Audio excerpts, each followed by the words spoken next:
Okay, You don't put like you ready? ketchup or relish on your hot dog. I guess so. Is this live? It's just recording. It's on TikTok live. Okay, go ahead.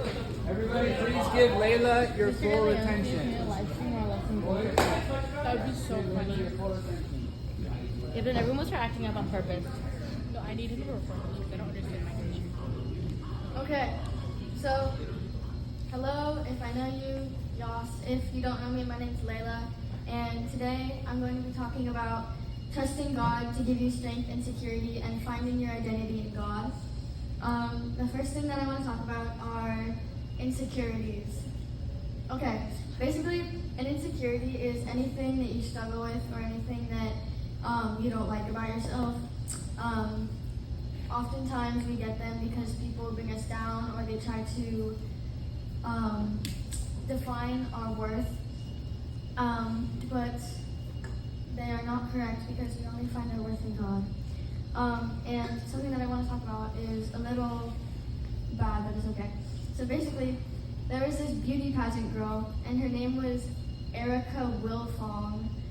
And basically, she seemed very successful because she was this like beauty pageant girl, and she was doing really good in school, and she was doing really good in like sports and everything. But she did not feel this way because she did not have an identity in God.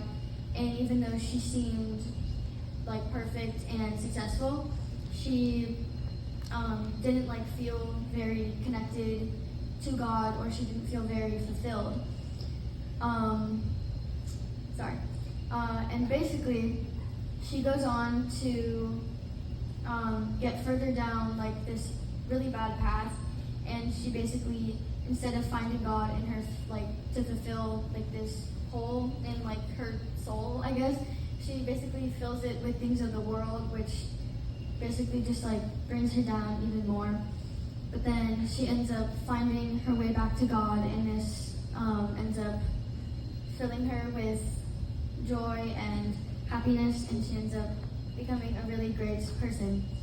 Another story is when I was younger, I was super tall, and it was kind of hard to deal with because they were super like short people, and they would all bully me, not bully me, but like make fun of me, and it was like kind of hard to deal with because I didn't know how to like go about it, and I would just like try to go around it instead of going through it with God. But now that I've grown up, I know that I can give my insecurities and my life and things that I struggle with to God, and He can help me through them and help me through my life. And something that has helped me is it's a verse in the Bible, and it's Psalm 139, verses 13 to 16. And basically this is a song written by David, and it says this. It says, "You created the deepest parts of my being. You put me together inside my mother's body. How you made me is amazing and wonderful. I praise you for that. What you have done is wonderful, and I know that very well. None of the bones was hidden from you when you made me inside my mother's body. That place was as dark as the deepest parts of the earth when you were putting me together there. Your eyes saw my body even before it was formed. You planned how many days I would live. You wrote down the number of them in your book before I had even lived through one of them." Sorry. This has helped me a lot because it just shows that God doesn't make mistakes, and it shows that even if I am struggling with myself or with my body, I guess, that God looks at me in a great way, even if I don't look at myself in a great way. And it just shows that He looks at me like I'm still a masterpiece, even when I don't feel that way. And another great story that has helped me a lot is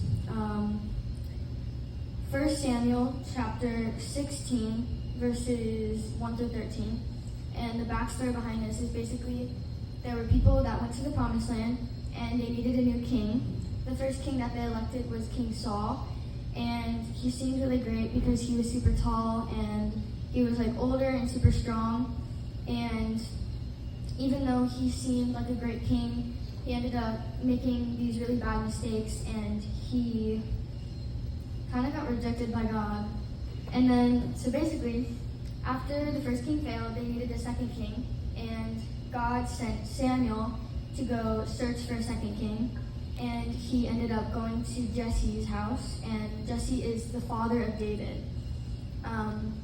But Jesse did not bring David out to Samuel. Instead, he brought out all of his sons except for David. And these sons were all super old, not super old, but they were like older than David. They were super tall, super strong, and they just looked like they'd be like they're, I don't know, it's hard to explain, but they were like super strong, super great, and they like looked like they would be like great kings, and he hoped that that would stand out to Samuel. But when Samuel was looking at all of these kings, or potential kings, he said that nothing stood out, and that he asked Jesse if there were any more like potential kings that he could bring out. So then David said yes, and then Jesse said yes and brought out David. And then Samuel looked at David and said, yes, I want David, even though he was like this super small little sheep boy. And basically, he was working with a sheep man. And basically, the reason why David got picked out of all of the super amazing, not amazing, but like super tall and strong potential kings was because he was a man after God's own heart, and he had found his identity in God. And even though he looked like he'd be weak and he wouldn't be as capable as these other super tall, super strong men, he found strength and security in God.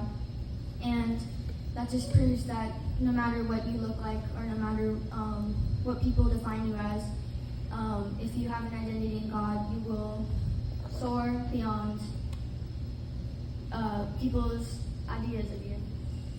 This also proves that your family or other people don't define you, because Jesse didn't even believe in David because he brought out all of his other sons except for David.